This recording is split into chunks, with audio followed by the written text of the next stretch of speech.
गिबियावनो खुलुमबाय नोंथांमोननि बे चेनेलनिसिम आं खुलुमनाय जासिबाय बे हाबाफारिखौ फोसावनो आखायाव लानायनि थाखाय दिनैनि बे हाबाफारियानो जाहैबाय 1906 मायथाइनि बाथ्रा जेब्लानाखि बर' हारिया हारि हिसाबै अलखदाव दंमोन खोमसि फोथायनाय आरो लेखा रोङैनि जाहोनाव जेब्लानाखि अगेन हाखराव गब्र'नाय बायदि जानानै दंमोन बै समाव बर' हारिनि अलखदखौ रैखा खालामनो थाखाय बर' हारिखौ मोजां समाज दाफामनो थाखाय गुरुदेबआ जेब्ला सिन्था खालामदोंमोन अब्लानिया 1905 मायथाइयाव गुरुदेबआ कलिकातायाव थांनानै परमहंस शिबनारायण स्वामीनिफ्राय ब्रह्म धोरोमनि दीक्षा लादोंमोन आरो 1906 मायथाइयाव बे ब्रह्म धोरोमखौ बर' हारिनि गेजेराव बर' समाजनि गेजेराव फोसावनानै बर' समाजखौ फोसाबनानै मोनसे हारि महरै गायसननो थाखाय बे मिजिंखौ लानानै गिबिसिन 1906 मायथाइयाव गुरुदेब कालिचरण ब्रह्मआ बे बैनागुरि गामियाव ब्रह्म धोरोमखौ फोसावजेनदोंमोन। ब्रह्म धोरोम फोसावनायनि मुङाव बे बैनागुरि गामियाव बर' हारिनि गेजेराव ब्रह्म धर्मनि खान्थिजों गिबिसिन जग्गाहुथि होजेनदोंमोन आरो बिनि उनावनो दुलाराय बर' समाजनि गेजेराव ब्रह्म धोरोमखौ फोसावदोंमोन आरो बर' समाजखौ ब्रह्म धोरोमखौ फोसावनायजों लोगोसे बेवहायनो थाबथायालासेनो गुरुदेबआ गाहायै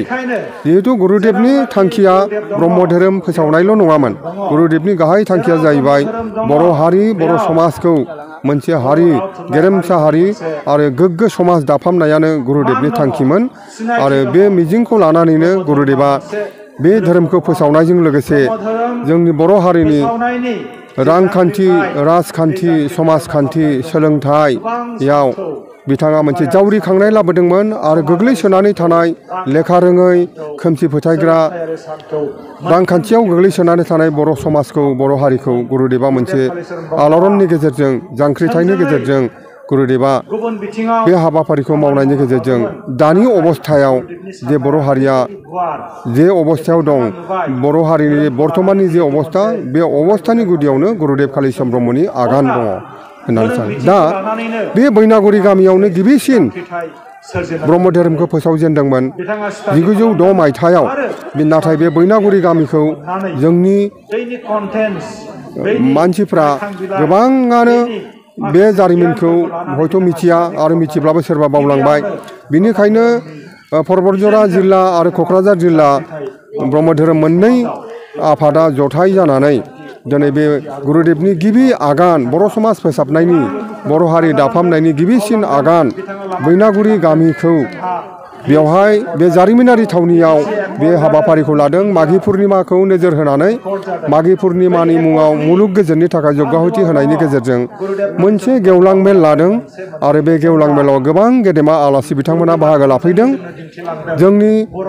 परबतजरानि सासे हाथरखि थुनलाइ लिरगिरि साहित्य एकाडेमि बान्था मोनगिरि मानगिरि जनिल कुमार ब्रह्म बिथाङा आलासि महरै नुजाफैदों आरो साहित्य एकाडेमि बान्था मोनगिरिबाव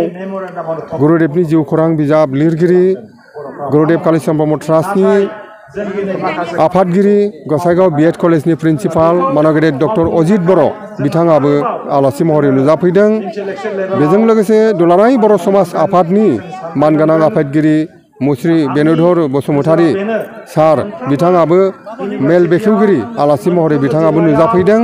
लोगोसे गोबां पुरहित दैदेनगिरि जोंनि ब्रह्म धर्मनि सासे बिशिष्ट पुरहित